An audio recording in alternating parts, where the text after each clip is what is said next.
Hello दोस्तों, good morning, नमस्कार। आप सभी का स्वागत है आप सभी के अपने यूट्यूब चैनल परीक्षा की शिक्षा में। उम्मीद करता हूँ, आशा करता हूँ आप सभी जो है स्वस्थ हैं, कुशल मंगल है, अपनी तैयारी जो है अच्छे और बढ़िया तरीके से कंटिन्यू जो है कर रहे हैं। तो जो भी क्लास में फर्स्ट टाइम आए हैं, पहली बार हैं, उन सभी को बता दिया जाए कि हमारे चैनल पे जो आपकी बीएड प्रवेश परीक्षा 2025 की जो आपकी तैयारी साथ रेगुलर बेसिस पे करवाई जाए। तो जिससे भी तैयारी पूरी करनी है, कंप्लीट करनी है, चैनल को सब्सक्राइब करके आप लोग हमारे साथ जुड़ जाइए। क्लास का समय देखिए इंपॉर्टेंट है। जीके जीएस की जो है सुबह 10 बजे डेली आपको देखने को मिलती है। रीजनिंग की जो है दोपहर को 1 बजे देखने को मिलती है। कला की जो क्लासेस शाम को 4 बजे देखने को मिलती है, और हिंदी की जो क्लासेस शाम को 7 बजे आपको हमारे चैनल पर देखने को मिलती है। आप सभी को इसी टाइम पर क्लासेस से जुड़ना, अपनी तैयारी को जो है पूरा और कंप्लीट करना चाहते हैं। नीचे डिस्क्रिप्शन में आपको इंस्टाग्राम टेलीग्राम का लिंक मिलेगा, तो आप हमें इंस्टाग्राम पे फॉलो कर लेंगे और टेलीग्राम चैनल को ज्वाइन करेंगे। टेलीग्राम चैनल पर डेली बेसिस पे क्लास का आपको अपडेट मिल जाएगा। बाकी जो अपडेट है एग्जाम के रिलेटेड और कुछ भी जो अपडेट है आपको जो टेलीग्राम चैनल के माध्यम से मिलेगा, तो आप लोग जो टेलीग्राम चैनल को ज्वाइन करके रखिएगा, ठीक है। तो चलिए क्लास स्टार्ट करते हैं बिना किसी देरी के। और क्लास स्टार्ट करने से पहले जिसने अभी तक क्लास को लाइक नहीं किया, क्लास को लाइक कर देंगे। जिसने अभी तक चैनल को सब्सक्राइब नहीं किया, चैनल को सब्सक्राइब करके हमारे साथ जुड़ जाएंगे, ठीक है। क्लियर से को सबसे इंपॉर्टेंट है। और आज देखिए 20 तारीख हो चुकी है, और 25 मार्च को जो है यूपी बीएड वालों का लास्ट डेट है। तो जिसने अभी तक फॉर्म नहीं भरा है, रिक्वेस्ट है कि जाके अपना फॉर्म आप लोग भर के हो जाइए खाली, ठीक है। चलिए पहला क्वेश्चन आपके सामने दिएगा। महात्मा गांधी के प्रिय भजनों में से एक वैष्णव जन तो रिक्त स्थान के रचयिता कौन थे? बताइए। महात्मा गांधी के प्रिय भजनों में से वैष्णव जंतों के रचयिता कौन है? तो इसका राइट आंसर आपका हो जाएगा साथियों नरसिंह मेहता। ऑप्शन नंबर जो सी दिया गया आपका राइट आंसर हो जाएगा, ठीक। क्लियर सभी को यहाँ तक? चलिए अगले क्वेश्चन की तरफ बढ़ेंगे। आपका है दूसरा नंबर, बताने की कोशिश करेंगे। राइट आंसर क्या हो जाएगा? मानव शरीर का कौन सा भाग जो है ऑस्टियोपोरोसिस से प्रभावित होता है? बताइए।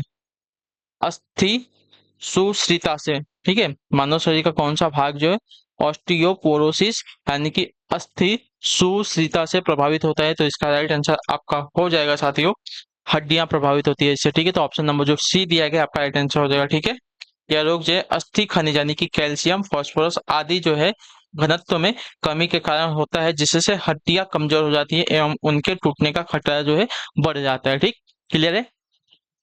अगला है आपका है तीसरा नंबर प्रश्न सामने दिया गया है, ध्यान से देखकर उत्तर देंगे। किसने मगध की राजधानी राजगिरी से पाटलिपुत्र स्थानांतरित की थी? बताइए। किसने जो है मगध की राजधानी राजगिरी से पाटलिपुत्र को स्थानांतरित किया था? तो आपका राइट आंसर यहाँ पे हो जाएगा साथियों अजात शत्रु ने, ठीक है। ऑप्शन नंबर जो डी दिया गया है आपका राइट आंसर होगा, ठीक। क्लियर सभी को इसके बारे में?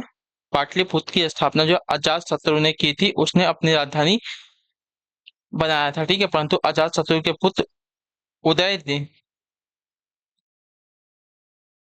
क्या है, परंतु उसके पुत्र उदयन ने वास्तविक रूप से जो है पाटलिपुत्र नगर को बनाया था तथा उसे अपनी राजधानी बनाई थी, ठीक है। क्लियर? तो यहाँ पे अजात शत्रु देव तो आपका अजात शत्रु राइट आंसर। और जिस किसी को भी अपनी जो को बोलते हैं कमेंट में कि मुझे अपनी क्लास नहीं दिखाई दे रही, क्लास नहीं दिखाई दे रही है, तो आपकी क्लास आपका जो नेटवर्क होगा मे बी स्लो होगा, इसकी वजह से आपको जो है क्लास नहीं दिखाई दे रही होगी। तो अपना आप लोग थोड़ा नेटवर्क सही कीजिए, उसको आके प्रॉपर जो क्या बोलते हैं 5G या 4G वाला जो नेटवर्क एरिया है उसमें आके आप अपनी क्लास को देखेंगे तो आपको क्लास दिखाई देगी, ठीक है। चलिए चौथा नंबर प्रश्न है, बहुत ध्यान से देख के उत्तर देंगे। योगक्षेम वाहम्यम किसका आदर्श वाक्य? बताइए।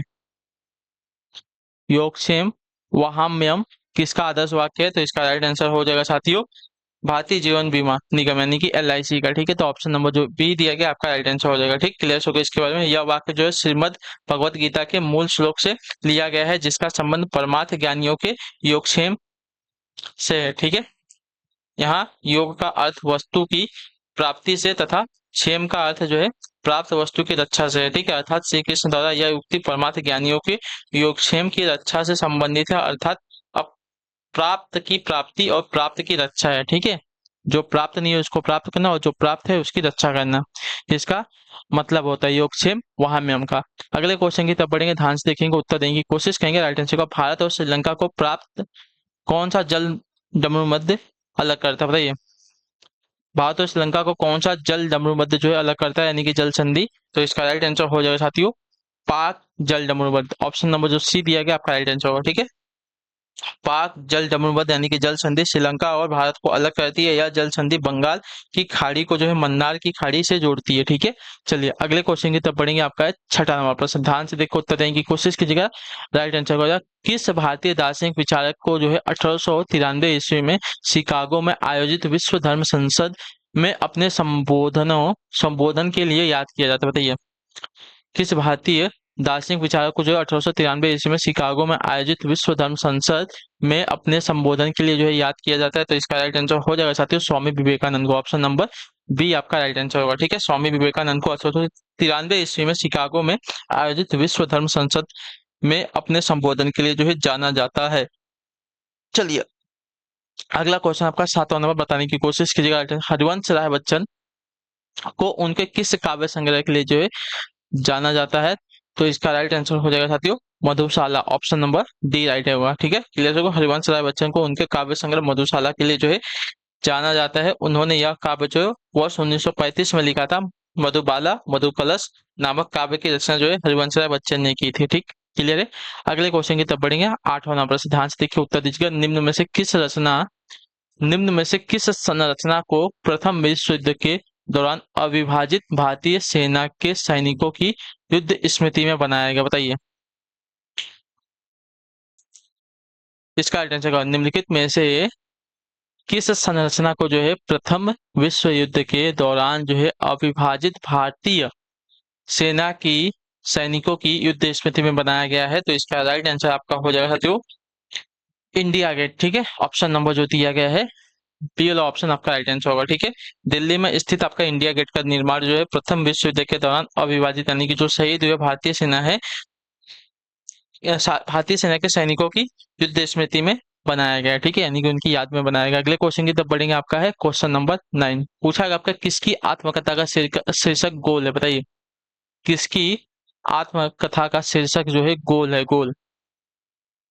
तो आपका राइट आंसर हो जाएगा मेजर ध्यानचंद। ऑप्शन नंबर जो ए दिया गया आपका राइट आंसर होगा। ठीक है, प्रसिद्ध हॉकी खिलाड़ी एवं हॉकी के जादूगर कहे जाने वाले जो है मेजर ध्यानचंद की आत्मकथा का जो नाम है गोल है। ठीक है, ये 3 बार 1928 का, 1932 का और 1936 का ओलंपिक जो है इन्होंने स्वर्ण पदक इसमें जो है स्वर्ण पदक जिताया है इंडिया टीम को हॉकी में। अगले क्वेश्चन की तरफ बढ़ेंगे। आपका है 10वां नंबर। वर्ल्ड वाइड वेब का आविष्कारक कौन है? www dot. ठीक है, तो वर्ल्ड वाइड वेब का आविष्कारक कौन है साथियों? तो आपका राइट आंसर होगा Tim Berners Lee. Option number जो डी दिया गया आपका राइट आंसर होगा।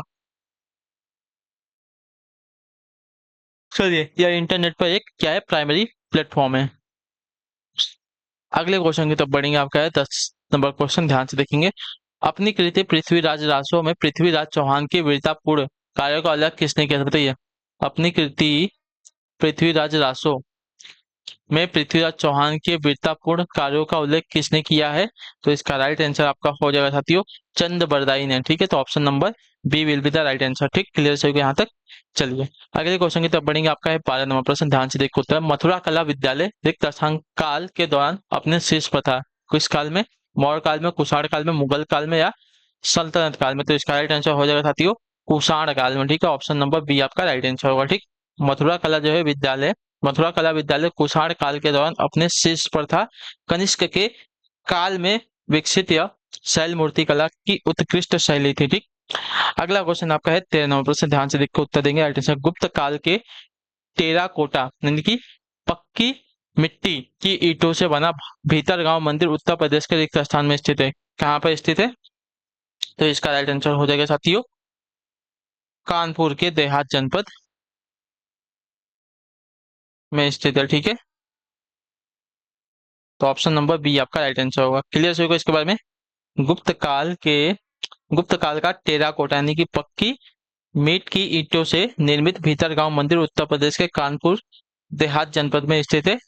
क्लियर होगा। यह पिरामिडाकार छत वाला मंदिर है जिसकी बाहरी दीवारों पर जो है देवी देवताओं की मूर्तियां बनी हैं।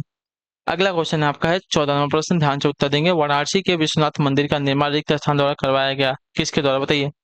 वाराणसी में जो आपका विश्वनाथ मंदिर है किसके द्वारा इसका निर्माण करवाया गया है? तो इसका राइट आंसर हो जाएगा साथियों महारानी अहिल्याबाई।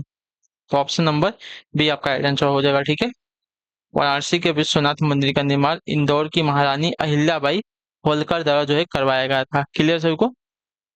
चलिए, अगला क्वेश्चन आपका 15 नंबर, ध्यान से देखो उत्तर देंगे। उत्तर प्रदेश के लोकायुक्त यानी कि भ्रष्टाचार विरोधी प्राधिकरण का पद रिक्त स्थान में सृजित किया गया। कब सृजित किया गया इसको? तो इसका राइट आंसर हो जाएगा 1975 में। वर्ष तो ऑप्शन नंबर जो सी दिया गया आपका राइट आंसर होगा। ठीक है, उत्तर प्रदेश को लोकायुक्त यानी कि भ्रष्टाचार विरोधी प्राधिकरण का पद जो 1975 में सृजित किया गया था। इस प्राधिकरण का गठन जो वर्ष 1976 में किया गया तथा 14 सितंबर 1976 को उत्तर प्रदेश सरकार द्वारा विश्वभन दयाल की नियुक्ति प्रथम लोकायुक्त के रूप में जो है की गई थी। ठीक है, अगला क्वेश्चन आपका है 16 नंबर, ध्यान से देख के बताएंगे राइट आंसर का। श्रीनगर की स्थापना किसने की थी? श्रीनगर की स्थापना किसने की थी? तो इसका राइट आंसर आपका हो जाएगा साथियों अलाउद्दीन खिलजी ने। ठीक है, ऑप्शन नंबर जो ए दिया गया आपका राइट आंसर। श्रीनगर की स्थापना आपकी अलाउद्दीन खिलजी ने की थी।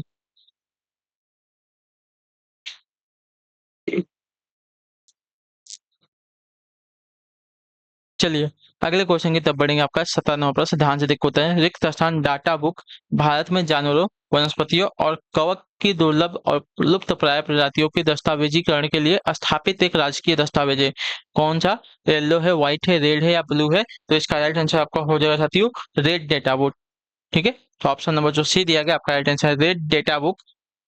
भारतीय सहित विश्व के दुर्लभ, संकटापन्न एवं लुप्त प्राय जंतु एवं वनस्पतियों की प्रजातियों का दस्तावेजीकरण करने करके उनके संरक्षण के उपाय करती है। ठीक है, रेड डेटा बुक भारत का राष्ट्रीय प्रकाशन नहीं है। इसका प्रकाशन जो अंतर्राष्ट्रीय प्राकृतिक संरक्षण संघ यानी कि IUCN करता है। वर्तमान में इसके जो है 176 सदस्य राष्ट्र हैं। ठीक है, अगले क्वेश्चन की तरफ बढ़ेंगे। आपका है 18 नंबर प्रश्न, निम्न में से कोशिकाओं का कौन सा भाग जो है पशु कोशिकाओं में नहीं होता है? बताइए, निम्न में से कौन निम्न में से कोशिकाओं का कौन सा भाग जो है पशु कोशिका में नहीं होता है? तो इसका राइट आंसर आपका हो जाएगा साथियों कोशिका भित्ति। ऑप्शन नंबर जो सी दिया गया है आपका राइट आंसर होगा। ठीक है, यह जो है पौधों में पाया जाता है लेकिन पशुओं में नहीं पाया जाता है। ठीक है, क्लियर होगा इसके बारे में। पशु अथवा जंतु कोशिका में कोशिका भित्ति जो है नहीं पाई जाती है। यह जो है पादप कोशिका में उपस्थित होती है यानी कि पौधों की कोशिका में उपस्थित होती है। अगला है आपका 20वां प्रश्न, निम्न में से किस जाति यानी कि स्पीसीज में जो है बाय निषेचन होता है? तो इसका राइट आंसर आपका हो जाए साथियों मेढक में। ऑप्शन नंबर जो सी दिया गया आपका राइट आंसर। ठीक है, मेढक उभयचर वर्ग में आपका बाय निषेचन होता है। उभयचर वर्ग के जीवों में अंडों का निषेचन तथा भ्रूण का विकास जल में होता है। ठीक है, क्लियर सभी को। चलिए अगले क्वेश्चन की तरफ बढ़ेंगे। आपका 20वां प्रश्न, ध्यान से देखिएगा, बताइएगा राइट आंसर का। मानवों में आवाज किसके द्वारा उत्पादित होती है? कंठ द्वारा, श्वसन नली द्वारा या फेफड़े या मुंह के द्वारा? तो इसका राइट आंसर हो जाएगा साथियों कंठ के द्वारा। ऑप्शन नंबर जो ए दिया गया आपका राइट आंसर। ठीक है, मानव में आवाज जो है कंठ द्वारा उत्पन्न होती है। मानव में लेरिंग्स यानी कि वॉइस बॉक्स ध्वनि उत्पन्न करने में जो है सहायक होता है। ठीक है, अगले क्वेश्चन की तरफ पढ़ेंगे। आपका है 21 नंबर, उत्तर दीजिएगा राइट आंसर। निम्न में से कौन सी मृदा कपास की खेती के लिए उपयुक्त है? तो आपका राइट आंसर हो जाएगा साथियों काली मृदा है। ठीक है, तो ऑप्शन नंबर जो सी दिया गया आपका राइट आंसर। काली मृदा कपास की खेती के लिए उपयुक्त होती है। इस मिट्टी को जो है रेगुड़, काली कपास की मिट्टी, चेर नोजम आदि के नामों से भी जो है जाना जाता है। इसका निर्माण जो है लावा के अपक्षय के द्वारा होता है। अगले क्वेश्चन की तरफ बढ़ेंगे। 22 नंबर, बताने की कोशिश करेंगे राइट आंसर। रिक्त स्थान भारत का सबसे बड़ा बॉक्साइट उत्पादक राज्य है? तो बताइए कौन सा जो है भारत का सबसे बड़ा बॉक्साइट उत्पादक राज्य है? तो आपका राइट आंसर हो जाएगा उड़ीसा राज्य। ऑप्शन नंबर जो ए दिया गया आपका राइट आंसर हो जाएगा। ठीक है, उड़ीसा जो है भारत का सबसे बड़ा बॉक्साइट उत्पादक राज्य है। इसके अतिरिक्त झारखंड, मध्य प्रदेश, गुजरात, महाराष्ट्र आदि राज्यों में जो है बॉक्साइट के उत्पादन किए जाते हैं। 23 नंबर प्रश्न आपके सामने, ये विश्व स्वास्थ्य दिवस प्रति वर्ष रिक्त स्थान को मनाया जाता है कब? तो आपका राइट आंसर हो जाएगा साथियों 7 अप्रैल को। ठीक है, क्लियर है। तो ऑप्शन नंबर जो बी दिया गया आपका राइट आंसर होगा। ठीक है, विश्व स्वास्थ्य दिवस प्रति वर्ष जो है 7 अप्रैल को मनाया जाता है। क्लियर है। अगले क्वेश्चन की तरफ पढ़ेंगे। आपका है 24 नंबर प्रश्न, ध्यान से देखे हुए।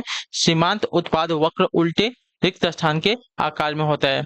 यक्स के, डब्ल्यू के, वी के या यू के? तो इसका राइट आंसर हो जाएगा उल्टे यू के आकार में होता है। ठीक है, तो ऑप्शन नंबर जो डी दिया गया आपका राइट आंसर हो जाएगा सीमांत उत्पाद वक्र जो है उल्टे यू के आकार के होते हैं। अगला आपका 25वां प्रश्न, ध्यान से देख के बताने की कोशिश कीजिएगा। राइट आंसर का हो जाएगा 25। जिन वस्तुओं का साथ साथ उपभोग किया जाता है उन्हें क्या कहा जाता है? बताइए, जिन वस्तुओं का जो है साथ साथ उपयोग किया जाता है। ठीक है, जिन वस्तुओं का साथ साथ उपयोग किया जाता है उन्हें क्या कहा जाता है? तो उन्हें कहा जाता है साथियों पूरक वस्तुएं। ठीक है, तो ऑप्शन नंबर जो सी दिया गया आपका राइट आंसर होगा। क्लियर देखो, जिन वस्तुओं का साथ साथ उपयोग किया जाता है उन्हें जो है पूरक वस्तुएं कहा जाता है। जैसे कार कार पेट्रोल, चाय चीनी, मिट्टी का तेल, लालटेन इत्यादि सभी। ठीक है, चलिए तो इसी के साथ जो आपकी क्लास है साथियों आज की यहीं पे कंप्लीट हो गई। आई होप कि आपको क्लास जो है पसंद आई है, अच्छी लगी तो क्लास को आप लोग लाइक कर दीजिए। चैनल पे पहली बात तो चैनल को सब्सक्राइब कर लीजिएगा और हमें जो है कमेंट अपनी राय क्लास के बारे में जो दे, अपना फीडबैक जो है क्लास के बारे में दे के जाइएगा। क्लास अच्छी लगे तो लाइक करके जाइएगा। चैनल पे पहली बात तो चैनल को सब्सक्राइब करके जाइएगा। हम आपसे मिलेंगे आपकी अगली क्लास में, नेक्स्ट क्लास में। तब तक के लिए टाटा बाय बाय, जय हिंद जय भारत। आपसे क्लास से जुड़ने के लिए बहुत बहुत ही धन्यवाद साथियों।